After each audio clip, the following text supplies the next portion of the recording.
Hello नमस्कार दोस्तों, आप सभी का स्वागत है हमारे यूट्यूब चैनल 877 एसएससी टीच पर। और दोस्तों आज हम RWA मॉक टेस्ट का जैसे कि सॉल्यूशन कराते रहते हैं और उसी के साथ ये अगली वीडियो है। और आज तारीख 22 सितंबर 2024 का जो संडे के दिन का मॉक टेस्ट होता है एसएससी जीडी का, उस मॉक टेस्ट के मैथ का सॉल्यूशन हम लेकर आए हैं, जिसमें आपको एक अच्छी टेक्निक, एक बेस्ट अप्रोच के साथ क्वेश्चन हल कराएंगे। बाकी वीडियोस को अंत तक देखना और जो भी अच्छा लगे कमेंट ज़रूर करना। जैसे कि पहला क्वेश्चन दे रखा है कि ए ने 5400 रुपये में एक वस्तु खरीदी और 30% की हानि पर बेचा। इस प्राप्त राशि से उसने एक और वस्तु खरीदी और उसे 60% के लाभ पर बेचा।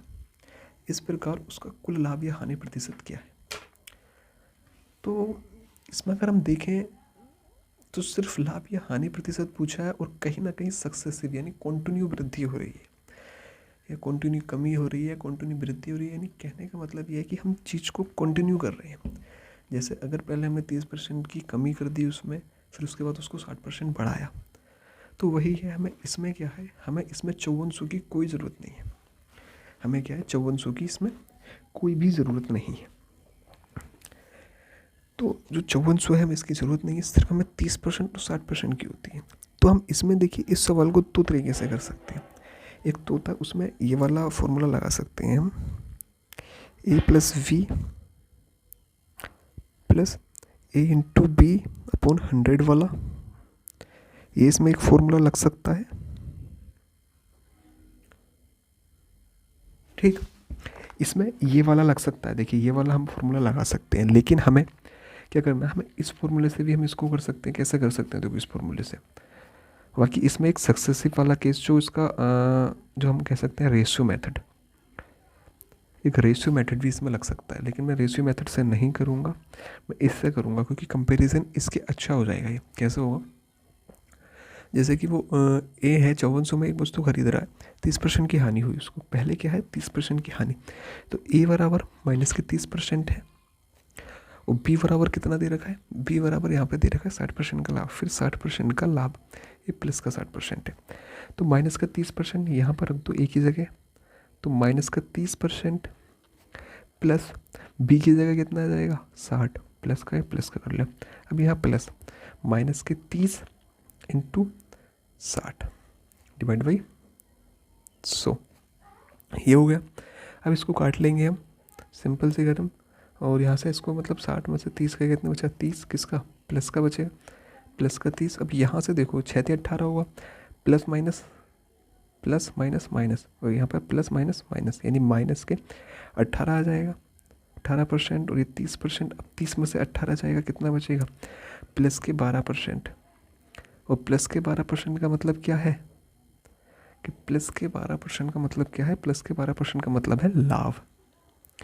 और जो है यही पूछा और यही हमारा आंसर हो जाएगा। ठीक है, इसको ऐसे कर सकते हैं। लेकिन कुछ सवाल होते हैं वो इससे नहीं होते, इसमें वैल्यू अच्छी थी तो इसके हो गए, जबकि इसका एक जो रेशियो मेथड रहता है वो कैसा होता है, देखिए ये इधर मैं रेशियो मेथड से कर रहा हूँ। रेशियो मेथड कैसा रहता है, देखो जैसे 30% है तो 30% की हमें फ्रैक्शन वैल्यू का पता होना चाहिए। 30% की फ्रैक्शन वैल्यू कितनी होती है, 3/10। और 60% की फ्रैक्शन वैल्यू कितनी होती है, 60% की फ्रैक्शन वैल्यू होती है 3/5, क्योंकि 10% की होती है 1/10, हाँ 3/5 यही होता है। अब ये देखो यहाँ पे ये कि हम माइनस के 30 से प्लस के 60 यानी कमी हो रही है, तो यहाँ माइनस का चिन्ह लगा दो, यहाँ पे अगर वृद्धि हो रही है प्लस का चिन्ह लगा दो। अब जो हम इसमें करते हैं, देखिए एक चीज़ होता है x अनुपात y, इस तरह से कुछ करते हैं। ठीक है, तो ऐसे ही देखो 10 है, यहाँ पर जो होता है इनिशियल वैल्यू होती है हमारी, इनिशियल वैल्यू, और यहाँ होती है हमारी फाइनल वैल्यू। ठीक है 10। अब यहाँ देखो पहले क्या हुई, कमी हुई, यानी 10 में से 3 घटा दो, कितने बचे 7। अगली बार यहाँ 5 है, 5 में कितना जोड़े 3, 8।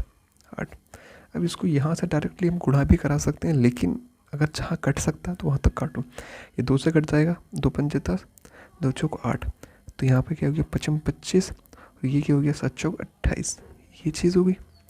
यानी ये हमारे पास इनिशियल वैल्यू थी और ये हमारे पास फाइनल वैल्यू है, ये हमारे पास फाइनल वैल्यू है। या फिर इसको हम कह सकते हैं SP है इसको हम सी भी मान सकते हैं, मतलब कुछ भी हो सवाल के अनुसार करते हैं। ठीक, अब ये 25 28, अब 25 क्या है, हमारी इनिशियल वैल्यू होती है जो 25 में खरीदी कोई भी वस्तु हमने, 28 में बेच रहे हैं, लाभ कितने का हुआ, 3 का लाभ हुआ।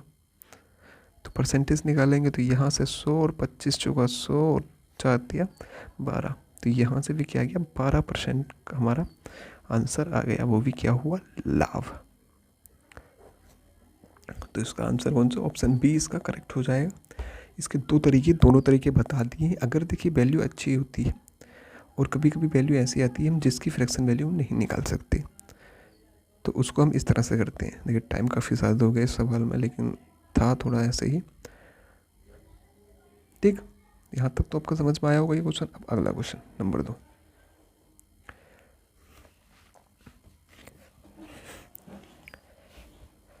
थोड़ा वॉइस की प्रॉब्लम हो सकती है।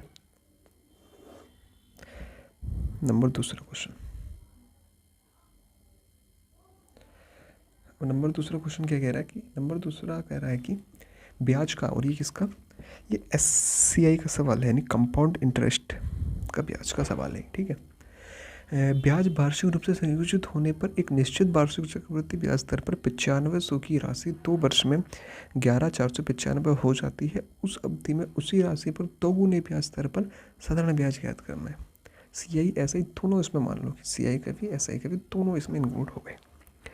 अब कैसे करते हैं, देखिए इसमें CI का क्या होता है, CI भी एक प्रकार से सक्सेसिव यानी कंटिन्यू वृद्धि है, और कंटिन्यू वृद्धि होती है तो हम उसमें ये वाला मेथड लगा देते हैं, जो मैंने ये वाला मेथड आपको समझाया ये जो है, तो उसमें कंटिन्यू वृद्धि में हम ये कर देते हैं। अगर कहीं भी कंटिन्यू वृद्धि आपको होती नज़र आती है कि वहाँ पर कंटिन्यू वृद्धि हो रही है कहीं पर भी, तो हम उसमें ये चीज़ कर लेते हैं, कंटिन्यू वृद्धि जहाँ भी होगी।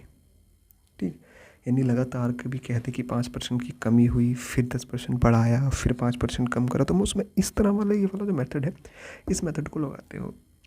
तो जब इस मेथड को लगा सकते हैं तो कहीं ना कहीं चक्रवृद्धि ब्याज भी कंटिन्यू वृद्धि का होता है, चाहे दर उसमें सेम रहती है लेकिन कंटिन्यू वृद्धि होती है।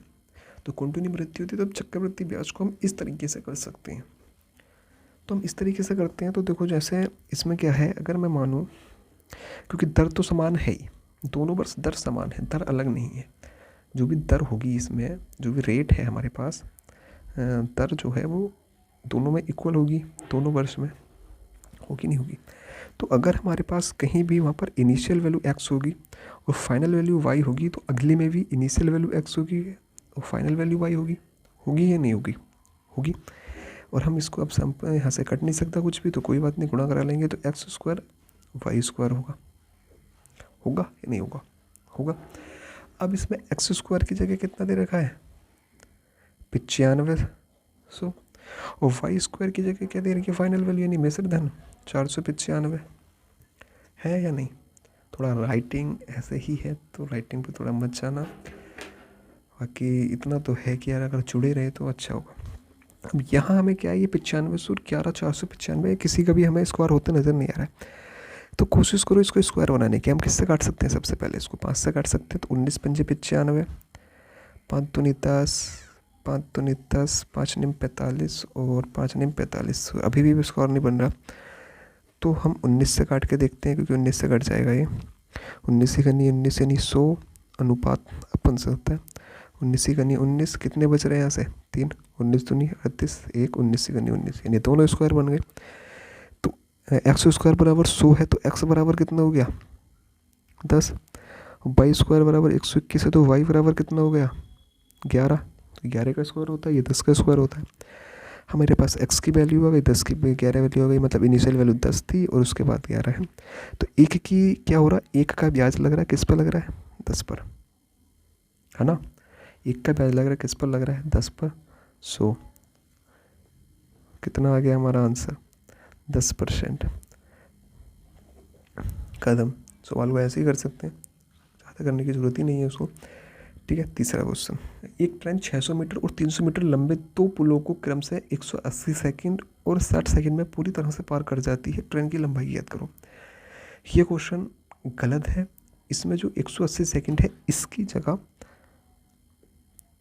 इन्होंने भी मैंने करा और आंसर नहीं आ रहा था, काफ़ी टाइम हो गया क्योंकि माइनस में आ रहा था 180 से करके।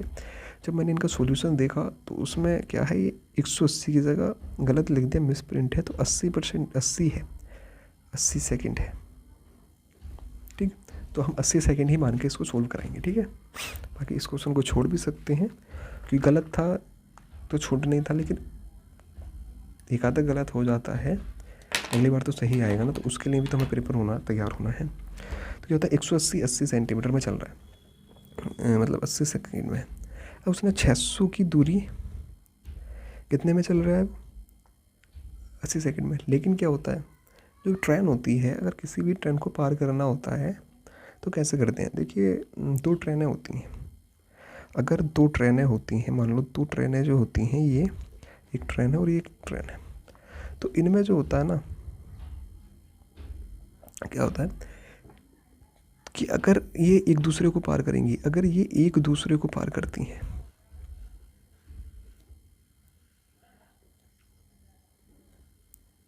ठीक है, अगर ये एक दूसरे को पार करती हैं तो इसकी लंबाई L1 और ये L2, दूसरी ट्रेन की लंबाई, दोनों को हम जोड़ेंगे, L1 प्लस L2 करते हैं, दोनों की लंबाई को हम जोड़ते हैं। ठीक, क्योंकि कहीं ना कहीं तुम ये जैसे मान लो मैं यहाँ से आया, एक ट्रेन यहाँ से चल कर आ रही है, एक ट्रेन यहाँ से चल कर आ रही है, मुझे इसको ये वाली ट्रेन को पार करना है, ये मान लो खड़ी भी है, चल के भी नहीं आ रही, तो क्या होगा, देखो इसने यहाँ से, अब यहाँ से ये पार करनी चालू करेगी इस पॉइंट से। अब इस पॉइंट से पार करेगी तो इसने क्या करा, इसने ये इस समय क्या कर रहा है, ये इस समय इस ट्रेन की दूरी चल रही है, और आगे कर लेते हैं इसको, और आगे यहाँ से इसने चालू करा, नहीं चालू करा, यहाँ से इसने चालू करा, तो इसकी क्या है, ये जो बड़ी पेन है, खोखला जो पेन वाली दूरी तय करेगा, ये यहाँ से, इसने यहाँ तक तो पेन वाली दूरी कवर कर ली, क्योंकि यहाँ से हमने स्टार्ट किया था इससे, और इससे पेन वाली इसने दूरी कर ली। अब पूरी तरह से पार नहीं हुई है, लेकिन अब ये क्या कर रहा है, ये अपनी दूरी को चल रहा है, ये अपनी दूरी को चल रहा है, अब जो इसकी लंबाई है अपनी लंबाई को चल रहा है। अब इसने इस पॉइंट पर अपनी लंबाई भी कर दी, यानी इतनी दूरी इसने चली तब एक ट्रेन पार होगी, इतनी दूरी चलेगा तभी तो एक ट्रेन पार होगी, यानी इसकी और इसकी, पेन की और पेन के खोखल की दूरी चलेगा तभी तो पार होगी।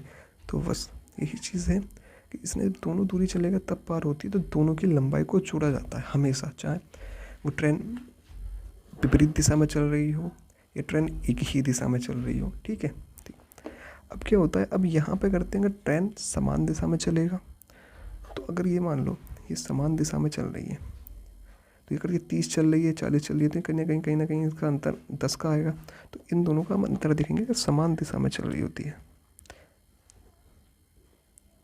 अगर समान दिशा में चलेगी तो A1 की जो स्पीड होती है, यानी S1 या S2 जो भी हो, जिसकी ज़्यादा होती है उसमें, और अंतर देखते हैं हम, जब समान दिशा में चलती है तो अंतर देखते हैं, सही है, S2, और जब एक ही दिशा में चलती हैं, एक ही दिशा में, समान दिशा एक ही दिशा हो जाता है, जब विपरीत दिशा में चलती हैं, जब विपरीत दिशा में चलती हैं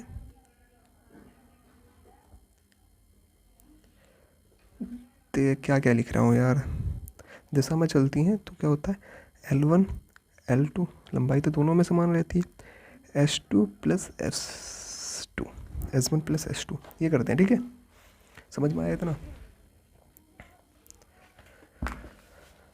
ठीक, ये यहाँ से ये करते हैं, वही इसमें क्वेश्चन में लगना है।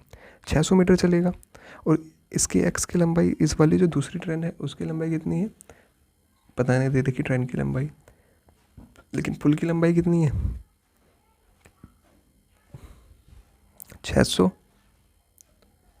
और उसकी कितनी मान लो x, और यहाँ कितनी है 80,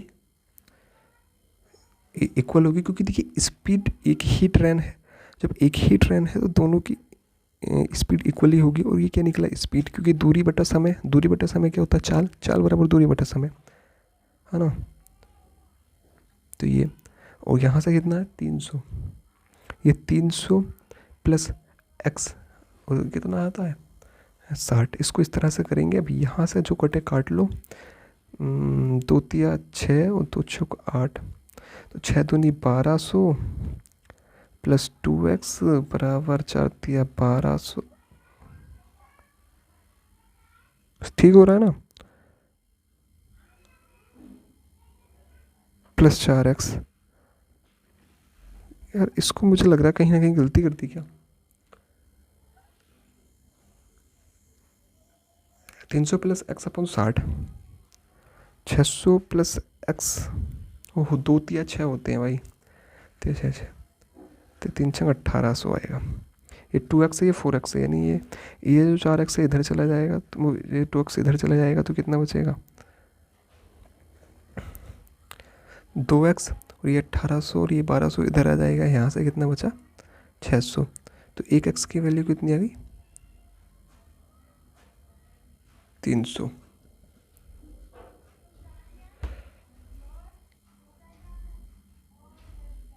ठीक है ना? नहीं नहीं नहीं, अब तो यहाँ पे 3x है ना, क्या क्या कर रहा हूँ, ये 3x उधर जाएगा तो x बचेगा, तो x बराबर 600 ही आएगा। ये थोड़ा सा सवाल ऐसे ही हो गया क्योंकि यहाँ पे समझाने में थोड़ी सी दिक्कत हो गई थी। बाकी इसको सिर्फ इसका जो सॉल्यूशन था वो सिर्फ इतना सा था, इस क्वेश्चन का सॉल्यूशन इतना सा था। ठीक है, बाकी इसका कॉन्सेप्ट किसी और दिन अच्छी तरह से समझाएंगे। थोड़ा सा कंफ्यूज हो रहा है लेकिन कोई बात नहीं, धीरे धीरे सब कुछ, वीडियोस लंबी ना हो इसलिए जल्दी हम इसको करते हैं। अगला क्वेश्चन है 75% का 75% निकालना होता है, तो 75% का 75% कैसे निकालेंगे। 75% घटाएंगे 100 इंटू 75% घटाया 100, बस इसको काटना होता है। 25 तिया 75, 25 चौका 100, 25 तिया 75, 25 चौका 100, 3 तिया 9, यहाँ से कर लो 3 तिया 9 और 4 चौक कितने होते हैं 16। तब यहाँ से कितना से काटना है, 16 से काटना, पॉइंट लगाया 0, 16 पंजे 80, बचे कितने 10, पॉइंट है 0, 16 छिंग जैसे 16 छिंग 96, बचे कितने 4, 16 दूनी 32, बचे कितने 8, 16 पंजे 80, यानी ये पूरा कट गया तो क्या आ गया 0.5625, ये हमारा आंसर हो गया, जो कि ऑप्शन में आपका बी में ये दे रखा है। थोड़ा राइटिंग अगर समझ में नहीं आया, क्वेश्चन करते हैं। दो संख्याओं का लघुत्तम समावर्त और महत्तम समावर्त 60 और 3 है, मतलब एलसीएम और एफसीएफ 60 और 3 है। यदि उनका अंतर 3 है,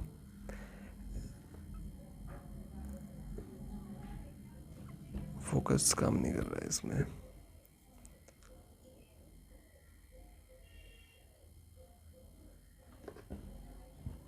ये हिल रही है ना, तो उसके पीछे थोड़ा क्या होता है एलसीएम और एचसीएफ। और मैंने पिछली वीडियो में भी बताया कि LCM into HCF is equal to होता है दोनों संख्याओं के गुणनफल के, ए इंटू बी, दोनों संख्याओं के गुणनफल के बराबर होता है। तो ए इंटू बी अगर मैं यहाँ से निकालूँ तो 60 इंटू 3 आ जाएगा, नहीं आ जाएगा, यानी 6 तिया 18, यानी 180 आ गया। ए इंटू बी यहाँ से कितना आ गया 180 आ गया, नहीं आ गया। और ए माइनस वी कितना दे रखा है, ए माइनस वी दे रखा है 3, और इन दो संख्याओं का योग बताना पूछा गया है, ए प्लस बी पूछा है। कुछ आपको यहाँ से कुछ चीज़ें समझ में आ रही हैं,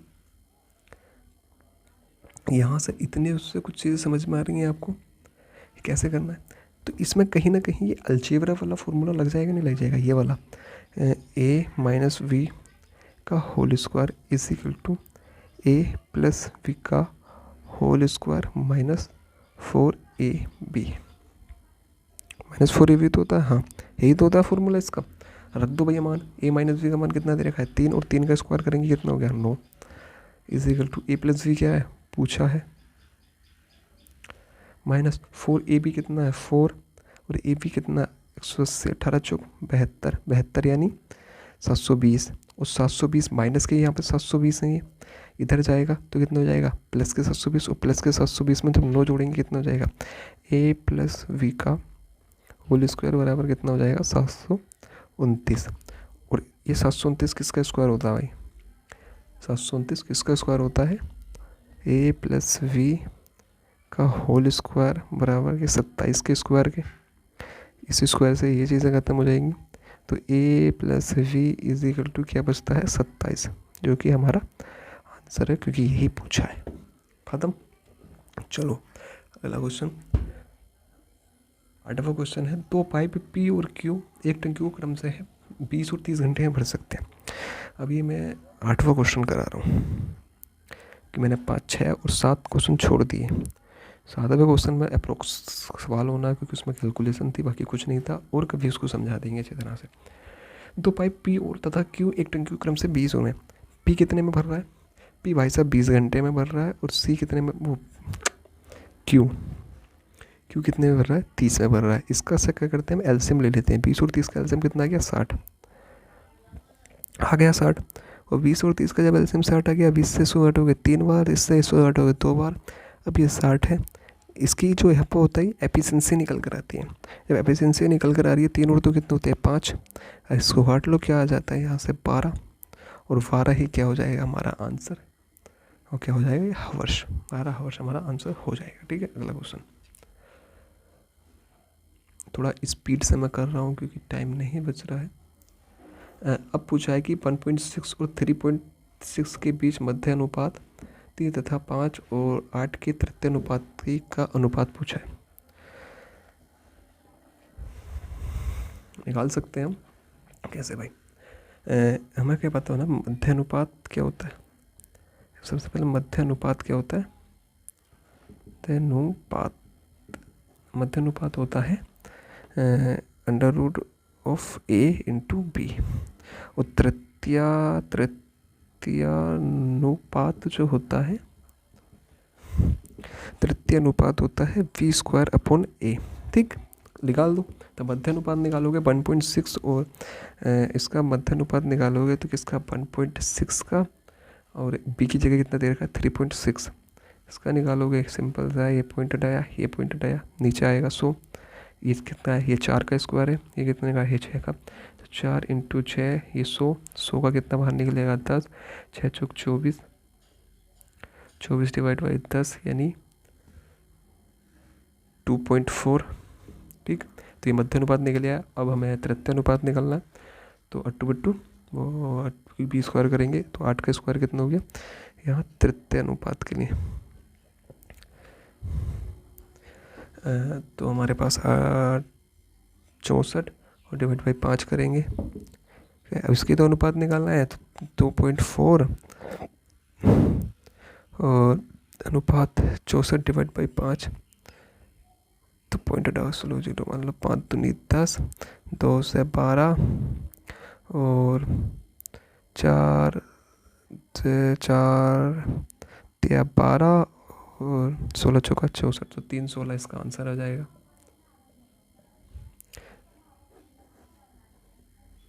ठीक है, समझ में आया होगा उम्मीद है।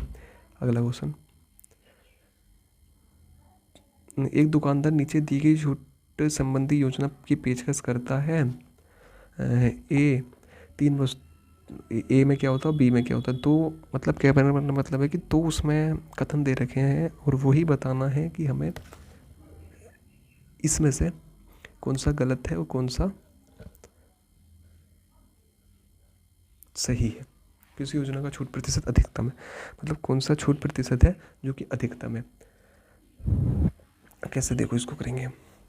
इसको करने के लिए क्या करेंगे, एक दुकानदार नीचे दी गई छूट संबंधी योजना पेशकश कर रहा है।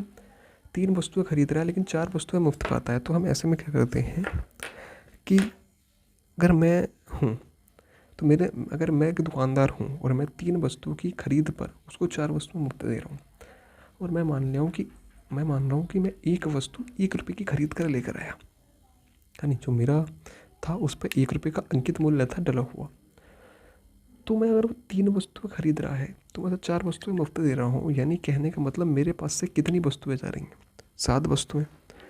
4 और 3 को जोड़ोगे तो 7 वस्तुएं तो जाएंगी भाई, लेकिन मैं केवल उससे 3 रुपये ले रहा हूँ, जबकि वो मुझे कितने, उसका जो MP है, जो उसका मतलब अंकित मूल्य है वो कितना है 7। तो 7 अंकित मूल्य है, 3 की मैं बेच रहा हूँ, तो छूट कितने की होगी 3/7 होगी, नहीं होगी एक कथन में। उसी तरह से बी कथन में छूट कितने की होगी, 5/,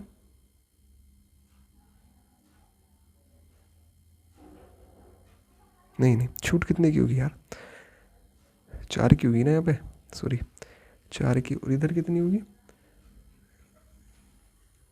6 की, क्योंकि 6 वस्तुएं तो मैं अब तो दे रहा हूँ मैं।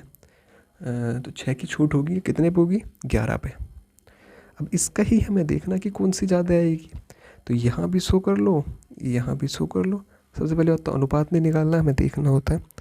तो इसको काट लोगे, 7×5 = 35, 7×5 = 35, 50, 7×7 = 49, यहीं तक चलो देखते हैं अभी। और ये 600/11 है, 11×5 = 55, बचे 5, और 11×4 = 44, यानी ये कुछ समथिंग 54 के कुछ आएगा, और ये अप्रोक्सीमेटली 56 के 57 के कुछ आएगा। तो कौन सी ज़्यादा है, ए वाली।